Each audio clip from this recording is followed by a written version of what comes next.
Vanakkam children, in the last class we have studied about the powers and functions of governor, powers and functions of chief minister, legislative council and legislative assembly. Now we are going to see about the election to the assembly. Different political parties and அரசியல் கட்சிகள் compete in the election to the legislative assembly. These parties nominate their candidate from each constituency in a தொகுதி.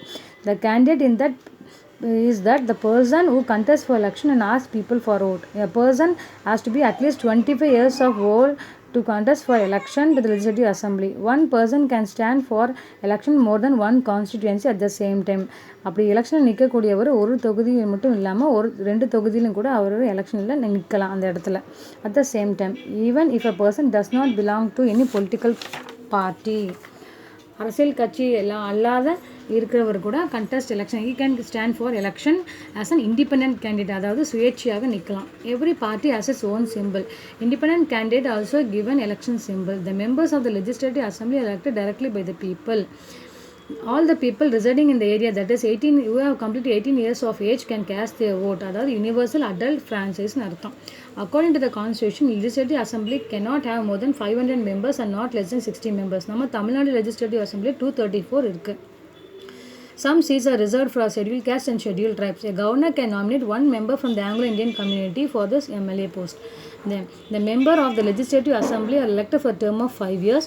The meetings are headed by the speaker, who is elected from among the members of the assembly. In his absence, deputy speaker will conduct the meetings. Now, State Council of Ministers. The leader of the majority party is chosen as a chief minister. We know our Tamil Nadu has 234 legislative constituency. That is 234 divided by 217 வந்து ஈக்குவலாக இருக்கும்.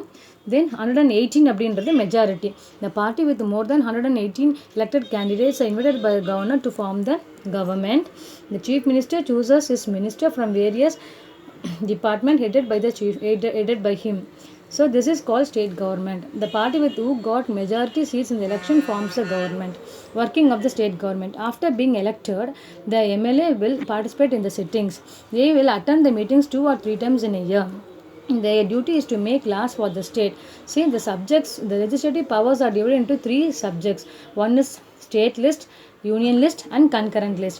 State list அப்படின்னா state government is responsible. It comes under Indian Constitution 7th schedule. Then union list அப்படின்னா the parliament has exclusive power to legislate. Concurrent அப்படின்னா both state and central can make laws.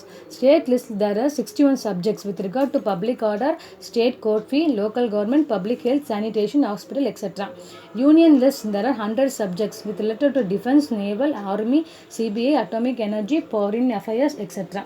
Concurrent list there are 52 subjects with related to criminal law, marriage and divorce, then transfer of property, etc.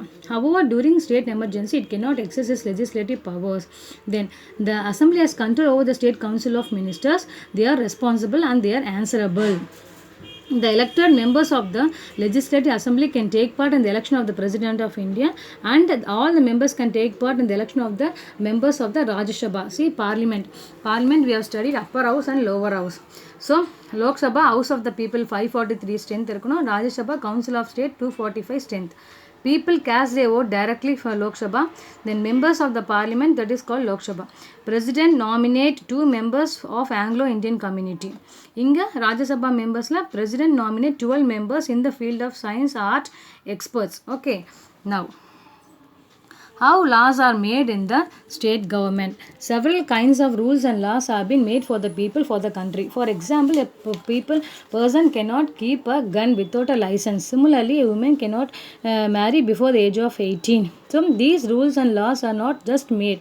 People elected their government, which though carefully before making such laws. In the legislative assembly meetings, MLA discuss a number of topics like public works, education, etc. The legislative assembly makes law on certain issues. Now we are going to see how the process of law making. This is a bill becomes an act. See, a bill is presented in the legislative assembly. Debates and discussion takes place on it. Debates அப்படின்னா வாதங்களும் டிஸ்கஷனும் நடக்கும். Changes can be made in the bill. ஏதாவது changes வேணும் அப்படின்னா அந்த பில்லை பண்ணலாம். If more than half of the MLAs vote in favor of the bill, it is to be passed. அது bill pass ஆகணும் அப்படின்னா it should be get approval from the governor to become an act. Now we are going to say about the executive laws. It is the job of the State Council of Ministers execute the law. The assembly is located at Chennai. Our Tamil Nadu Legislative Assembly is at Chennai.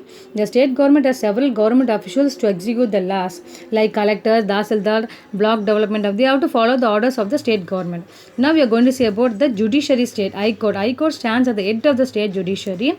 As per the Constitution, High Court, each state shall have High Court. There may be a common High Court for 2 or more states and union territories. The judges and chief justice are appointed by the president. The judge of the High Court must be a following qualification: citizen of India, at least 10 years of experience in the head of judicial office, and at least 10 years experience in advocate in one or more court. Then he can hold office until he complete the age of 62. Now powers and functions of High Court. The High Court writ அப்படின்னா written command. The High Court has been empowered to issue writ of habeas corpus. Habeas corpus is nothing but a person under arrest to be brought before a judge or a court. Mandamus. Mandamus அப்படின்னா கட்டளை. Command to an inferior court or a person to perform a public duty. Prohibition அப்படின்னா a command to stop doing something. Certiorari அப்படின்னா lower court to deliver his record in case so that the higher court may review it. Then quo warranto அப்படின்னா a person to show by what authority exercise a public office. The every high court has a general powers over the low court. Then if a case is pending before the subordinate court, the high court is satisfied with substantial questions. Like Supreme Court, High Court also act as a record of. Thank you for watching this video, children. We see in the next class.